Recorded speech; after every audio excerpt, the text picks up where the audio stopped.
새해가 되면 많은 성도들이 이제 올해는 성경을 읽어야지 하고 이제 성경 읽기를 시작합니다. 그래서 아마 많은 분들이 아마 어제가 1월 3일이었기 때문에 창세기 3장을 읽으셨을 텐데 그래서 그런지 이 말씀은 우리에게 너무 익숙한 말씀입니다. 아마 교회 생활을 하시면서 아마 여러 번 읽어 보셨을 법한 말씀일 것입니다. 또 지난 성탄 예배 때 말씀드린 것처럼 제가 좋아하는 본문이기도 합니다. 그래서 이 본문을 언제 나눌까 하다가 오늘 나누게 되었습니다.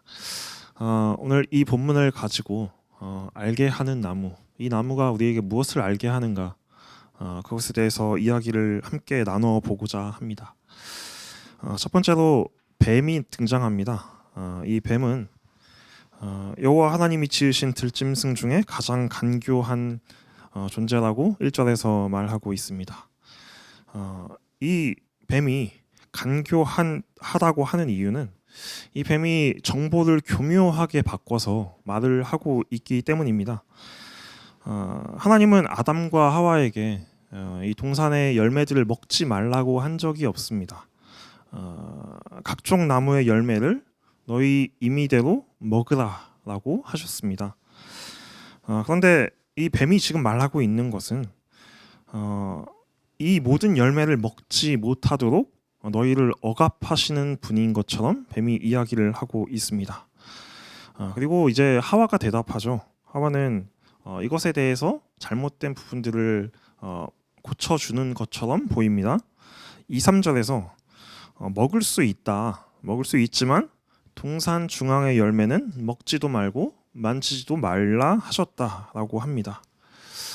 이것이 맞는 말처럼 보이지만 사실 이것도 틀린 말입니다. 이미 뱀과 대화하는 과정에서 이 하와의 생각이 교묘하게 바뀌었다는 것입니다. 왜냐하면 하나님께서는 이 열매를 만지지 말라고 한 적이 없습니다. 또한 동산 중앙의 나무 먹지 말라고 하셨다고 말하지만 사실 이 동산 중앙의 나무는 이 선악과만 있는 것이 아니었습니다. 다른 나무의 열매는 이들이 먹을 수 있었다라는 것입니다. 이 하와가 이제 뱀과 대화하는 과정에서 교묘하게 원래 하나님께서 주셨던 이 말과 그 정보가 바뀌어가고 있다라는 것입니다. 그래서 이 본문을 읽다 보면 우리는 어떤 질문에 부딪히곤 합니다. 이 뱀이 도대체 왜 존재하는 것인가? 이 뱀이 왜 등장하는 것인가? 왜 나타나가지고 갑자기 인간을 유혹하는 것인가? 이 뱀조차도 하나님께서 창조한 피조물 아니겠습니까? 그렇다면 하나님께서 이 악한 뱀을 창조하셨는가? 하나님께서 악을 창조하신 분인가? 하나님은 과연 악한 분인가? 답을 내려보자면 하나님은 악을 창조하지 않았고 악한 분이 아니십니다. 성경은 하나님께서 분명하게 완전하게 선하신 분이라고 설명하고 있습니다. 성경에서 항상 이 선함의 기준은 완전하신 하나님이시죠. 하나님이 처음에 천지를 창조하실 때 과연 이 천지를 악하게 창조하셨습니까? 그렇지 않습니다.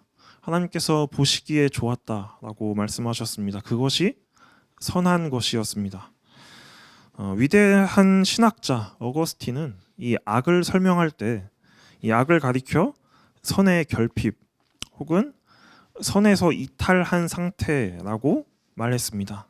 이 악이라는 것이 이 하나님의 선하신 뜻에서 이탈한 것이다라는 것입니다. 하나님이 악을 만드신 것이 아니라 하나님께서 만드신 원래 선하게 창조됐던 이 피조물이 하나님의 이 선하신 뜻을 이탈하는 것이 악이라는 것입니다. 그런데 과연 이 뱀이 감히 그것을 할 수 있었겠습니까? 할 수 있죠. 왜 못하겠습니까? 하나님의 형상대로 지음받은 존귀하게 지음받았다던 아담과 하와조차도 이 하나님의 이 선하신 뜻을 이탈하지 않습니까? 그런데 하나님은 이 피조물들이 본인께서 지으신 이 피조물들이 자신의 뜻을 이탈하는 것조차도 그들의 선택으로 허용하셨을 뿐입니다. 다만 오해하지 않았으면 좋겠습니다. 하나님은 그 뜻을 이탈하는 것을 방치하는 것이 아니다라는 것입니다. 선하신 하나님의 뜻을 이탈하는 것, 그것은 하나님께서 선을 이루시기 위하여 선한 목적을 이루시는 도구로 사용하신다는 사실입니다. 살다 보면 우리는 질문하게 되죠. 왜 악한 자들이 득세하는가? 하나님은 왜 이것을 보고만 계시는가? 성경에서도 하박국과 같은 선지자들이 하나님께 질문하지 않습니까? 왜 악인을 즉각적으로 처벌하지 않으시는 것입니까? 정말 안타깝게도 우리가 감히 하나님의 그 모든 생각과 그 모든 계획을 감히 헤아릴 수 없겠죠. 다 알 수 없지만 그럼에도 불구하고 우리가 믿음으로 확신하는 것은 하나님께서는 이 악이라는 존재를 통하여 선을 이루시는 분이라는 사실이며 어떠한 상황 속에서도 길을 내시는 분이라는 것입니다. 이 아담과 하와조차도 이 하나님의 이 선하신 뜻을 이탈하여 악을 향하여 나아갔지만 그럼에도 불구하고 하나님께서 이 인간에게 악을 선택한 인간에게 길을 내시는 분이심을 우리가 성경을 통하여 알고 있지 않습니까? 두 번째 이야기는 나무입니다. 이 아담과 하와가 이제 나무 앞에 섰습니다. 이 나무는 무엇입니까? 선악을 알게 하는 나무입니다. 공부를 하다 보면 가장 많이 받게 되는 질문 중에 하나가 이 선악을 알게 하는 나무에 대한 질문입니다. 저뿐만 아니라 목사님들과 또 많은 전도사님들 아마 한 번쯤 이 질문 들어보셨을 것입니다. 하나님이 왜 이 선악을 알게 하는 나무를 여기에 두셨을까요? 이 나무가 여기 존재하지 않았다면 아무 일도 벌어지지 않았을 텐데 왜 굳이 여기 두셔서 이 모든 사태가, 이 모든 사단이 일어나게 하셨는가 하는 것입니다. 하필이면 또 동산 중앙입니다. 어디 동산 가장자리, 어디 구석 잘 보이지 않는 곳에 두셨으면 혹시라도 이 아담과 하와가 있는 줄 모르고 범죄하지 않았을 수도 있지 않겠습니까? 제가 이 카페에 있다 보면 많은 우리 교회 지체들과 또 많은 함께 일하는 스태프들이 오고 갑니다. 그런데 그 많은 지체들이 오고 가다 보면 꼭 이상한 친구들이 등장을 합니다. 카페에서 팔지 않는 이상한 메뉴를 만들고 싶어하는 친구들이 나옵니다. 예를 들자면 페퍼민트 차에 에스프레소 샷을 섞어 먹는 친구가 있었고요. 또 레모네이드 농축액을 가지고 레몬차를 만들어 먹는 친구가 있었습니다. 지금 웃고 있는 친구가 그 친구입니다. 저의 입장은 단호합니다. 먹는다고 아마 죽진 않을 거야. 그런데 맛이 없을 것이 분명하니까 굳이 니마 그 강을 건너지 마오입니다. 그런데 우리 이 지체들이 도전 정신이 아주 훌륭합니다. 그래서 생각을 하면 이걸 꼭 해야만 합니다. 그런데 이런 이야기, 이런 패턴의 결과는 항상 비슷합니다. 저는 이제 앞으로 다가올 결과에 대해서 그들에게 경고하지만 굳이 도전하는 것을 막지는 않습니다. 각자의 선택이기 때문입니다. 선택하고 그 결과물은 본인이 해결하면 되는 것입니다. 다만 이제 그 결과물을 손에 들고 억지로 쓴 웃음을 지으며 맛 생각보다 괜찮은데요? 라고 이제 애써 포장할 이 친구들을 위해서 맛이 확실하게 보장되어 있는 우리 사모님이 만드신 휘낭시에 하나 정도는 내어줄 수 있겠죠. 선악과 사건이 바로 이런 것입니다. 인간이 이제 나무를 보고 선택할 수 있도록 하는 것이 왜 어디가 잘못된 것입니까? 선택은 인간이 한 것이죠. 그래놓고 왜 이것을 막지 않았느냐? 왜 원인을 제공했느냐? 왜 나무를 거기에 두었느냐? 하고 하나님을 탓하는 것은 잘못된 일이라는 것입니다. 과연 이 나무가 없었다면 아담과 하와가 과연 범죄하지 않고 아무 문제 없이 잘 살 수 있었을까요? 저는 그것을 확신할 수 없다고 생각합니다. 날마다 우리 삶에 유혹이 얼마나 많습니까? 어떤 유혹을 넘어가면 또 다른 유혹이 찾아오죠. 새해를 맞이해서 헬스장에 갔습니다. 가는데 사람이 아주 바글바글했습니다.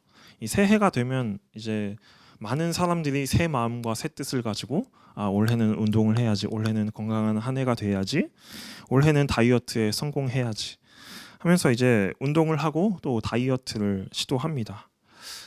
다이어트 시도해 보셨죠? 그게 어디 쉽습니까? 점심을 먹는데 이제 옆에 앉은 친구가 햄버거를 먹고 있습니다. 햄버거를 먹고 있는데 나는 샐러드를 먹어야 합니까? 얼마나 괴롭습니까? 그래도 참아야죠. 마음을 먹었고 아직 작심삼일의 3일이 지나지 않았기 때문입니다. 저녁이 돼서 이제 집에 갔는데 엄마가 삼겹살을 구우면서 된장찌개를 끓이고 있습니다. 그 냄새가 이제 내 코로 들어옵니다. 이거 어떻게 참겠습니까? 그래도 참아야죠. 아직 3일이 됐지 않았기 때문에. 가족들은 삼겹살에 된장찌개 맛있게 먹고 있는데 나는 옆에서 상추만 열심히 뜯어 먹어야겠죠. 그런데 안타깝게도 오늘이 1월 4일입니다. 아마 오늘은 참기가 매우 어려울 것입니다. 이게 작심삼일이라는 단어가 사자성어이지만 사실 이게 빅데이터거든요. 아마 오늘 많이 무너지곤 할 겁니다. 이런 겁니다. 우리 삶은 늘 유혹투성이죠. 운전을 하고 있는데 신호가 주황불입니다. 법적으로는 멈춰야 하는 걸 알고 있습니다.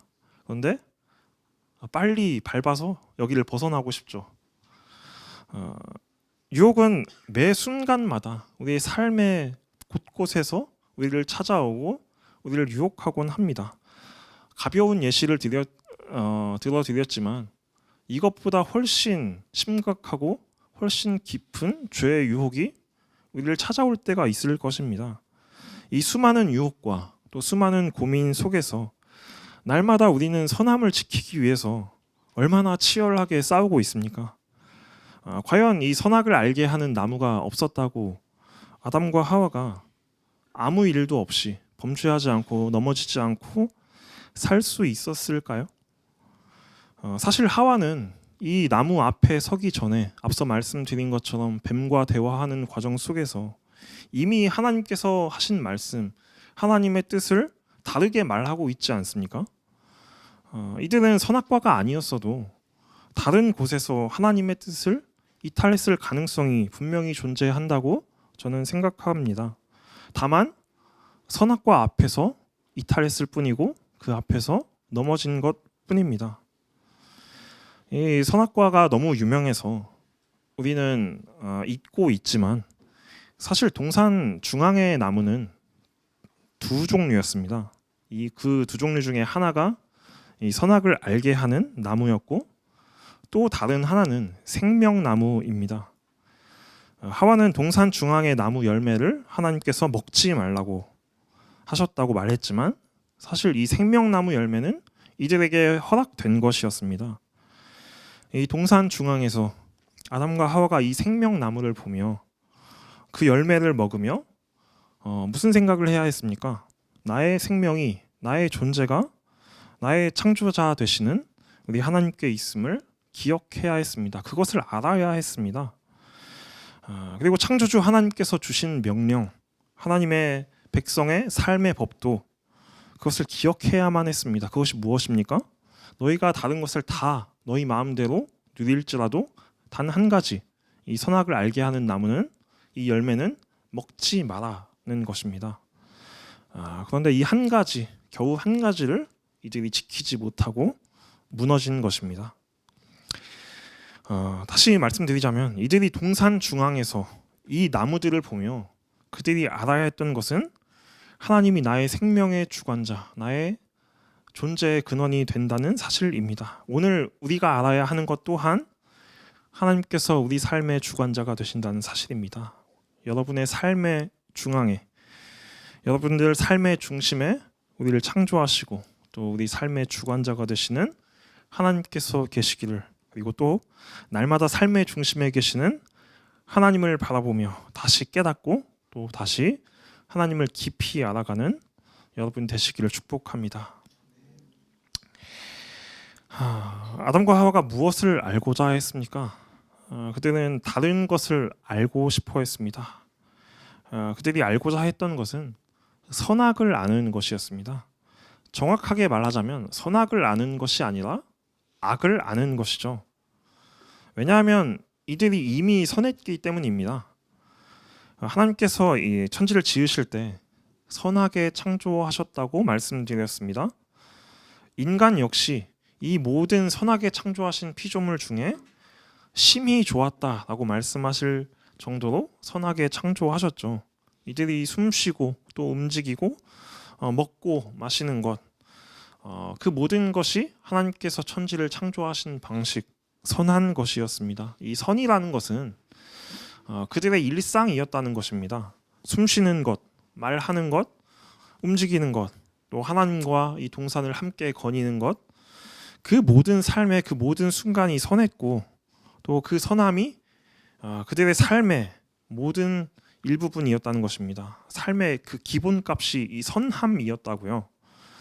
그런데 이 선악과를 먹으며 그들이 경험하게 되는 것은 이 하나님의 방식과 다른 삶의 방식, 악한 것이었습니다. 그래서 선악을 알고자 했지만 사실 그들이 알게 된 것은 선함이 아니라 악이었습니다. 이것은 하나님께서 만드신 룰, 하나님께서 만드신 이 하나님의 백성의 삶의 방식을 파괴하는 것이었고 또 하나님께서 주신 것을 거부하는 것이었으며 하나님의 이 선하심에서 이탈하는 것이었습니다. 이 인간에게 필요한 것은 하나님을 아는 지식이었지만 아담과 하와가 원했던 것은 하나님과 같은 지식이었습니다. 그들은 스스로 선악을 알고 싶어 했고 스스로 선악을 판단하고 싶어 했습니다. 하지만 선악과를 먹고 나서 그들이 보게 된 것은 무엇입니까? 벌거벗은 자신의 추악함이었죠. 이전까지 하나님의 영광과 하나님의 선하심을 너무나 당연하게 바라보고 또 누리며 살아가던 이 인간들이 보게 된 것은 자신의 벌거벗음으로 인한 부끄러움과 비참함이었습니다. 하나님의 뜻을 이탈하는 것은 이런 것입니다. 날마다 부끄럽고 날마다 비참한 수치 속에 있는 것이 바로 하나님의 뜻을 이탈하는 것입니다. 그 열매를 먹으면 내가 정령 죽으리라 하신 이 하나님의 말씀은 당장 육체적인 생명이 끊어진다는 것이 아니라 이 하나님의 선하심으로부터 우리의 존재가 끊어지는 것을 말하는 것이었습니다. 하나님은 동산 중앙에 존재하는 이 나무들을 통해서 인간이 창조주 하나님을 바라보도록 알도록 하셨습니다. 그런데 이제 인간은 이 나무를 바라보며 다른 것을 알고자 하였고 결국 하나님이 자신을 바라보지 못하도록 이 나무 뒤에 숨어야만 하는 존재가 되었습니다. 그렇다면 우리가 알아야 하는 것은 무엇입니까? 본문이 여기서 끝나지 않죠. 그냥 숨는 것으로 끝났다면 얼마나 암울합니까? 본문이 여기서 끝나지 않고 뒤에 내용이 더 있습니다. 아담과 하와에게 어떤 일이 기다리고 있습니까? 우리가 잘 아는 것처럼 오늘 읽은 것처럼 아담과 하와는 에덴 동산에서 추방을 당합니다. 그리고 하나님으로부터 끊어지게 됩니다. 가혹한 일이죠. 영원한 생명을 누리던 이 두 사람이 이제 더 이상 영원한 생명을 누릴 수 없습니다. 하지만 이것이 끝이 아니다라는 것입니다. 이 호기로운 도전에 대한 이 맛이 굉장히 이상한 결과물을 받아들여야 하는 우리 지체들, 그 이상한 페퍼민트에 샷 추가하는 이상한 결과물, 거기에 휘낭시에 하나를 건네주는 이 저의 이 아주 작은 마음보다 훨씬 더 크고 또 헤아릴 수 없는 인자하심으로 하나님께서 이 인간의 어리석은 선택에 대해서 또 다른 약속을 주시고 있기 때문입니다. 3장 15절입니다. 한번 띄워주시겠습니까? 네, 우리 3장 15절 우리 다시 한번 읽어보겠습니다. 시작.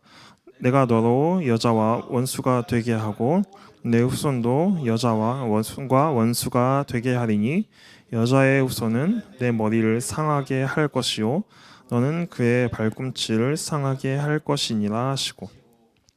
네, 이 말씀 지난주 우리 배교환 목사님 설교에서도 등장했던 본문이죠. 비록 지금은 하나님의 그 선하심으로부터 끊어지는 하나님으로부터 끊어지는 이 고통 가운데 우리가 위치하게 되었지만 곧 여인의 후손으로 오시는 예수를 통하여 우리는 다시 하나님을 마주하게 될 것이라는 약속입니다. 이 범죄한 인간에게 하나님께서 징계를 주시죠. 여자에게는 어떤 징계가 내려집니까? 임신하는 고통을 더하리라 하셨습니다. 그런데 분명히 고통스럽지만 이 고통은 생명을 낳는 일입니다. 남자에게 어떤 저주가 주어집니까? 땅의 소산을 얻기 위해 땀 흘려 수고해야만 합니다. 그런데 이것 또한 너무나 힘들겠지만 그것 또한 생명을 이어나가는 것입니다. 이제 흙으로 돌아가야만 하는 아담, 영원한 생명을 누리지 못하고 우리의 존재 가치가 아무것도 아닌 흙으로 돌아가는 아담에게는 이것이 사형 선고와 같았을 것입니다. 그런데 이 상황 속에서 아담이 하는 일이 무엇입니까? 이전까지 여자라고 등장했던 하와의 이름을 지어주죠. 그 하와라는 이름의 뜻이 무엇입니까? 모든 산자의 어머니입니다. 이제 죽음을 눈앞에 두고 사형 선고를 받았는데 이 절망적인 상황 속에서 아담은 삶을 이야기하고 있다고요. 생명을 이야기하고 있다는 것입니다. 이것이 이해가 되나요? 어떻게 이런 행동이 가능하겠습니까? 그것은 이 이야기의 결론이 하나님의 뜻이 또 아담과 하와가 받아들였던 이 하나님의 명령의 끝이 죽음이 아니라 생명이기 때문입니다. 오늘 우리가 알아야 하는 것이 무엇입니까? 세상이 흔들리고 또 악이 득세하는 것처럼 보이는 순간들이 있을 것입니다. 세상은 뱀과 같이 우리에게 왜곡된 정보들을 주며 우리를 유혹하겠죠. 때로는 그 꾀임에 빠져서 넘어지는 순간도 분명히 있을 것입니다. 그러나 그럼에도 불구하고 그 모든 것을 통해서 하나님은 생명을 이어나가시고 또 선을 이루어 나가시는 분이라는 사실을 기억하셨으면 좋겠습니다. 우리 창조주가 되시고 또 우리 존재의 기원이 되시는 하나님, 우리 생명의 주관자가 하나님이심을 오늘 우리가 알고 기억해야만 합니다. 동산 중앙의 나무를 바라보며 나의 생각과 나의 판단으로 하나님과 같이 되고자 하는 것이 아니라 우리 마음 깊은 곳, 우리 삶의 중심에 계시는 저주받은 나무에 달리신 예수를 바라보며 우리의 구원과 우리의 생명이 참 하나님과 그 아들 예수 그리스도께 있음을 우리는 오늘 알아야 하는 것입니다.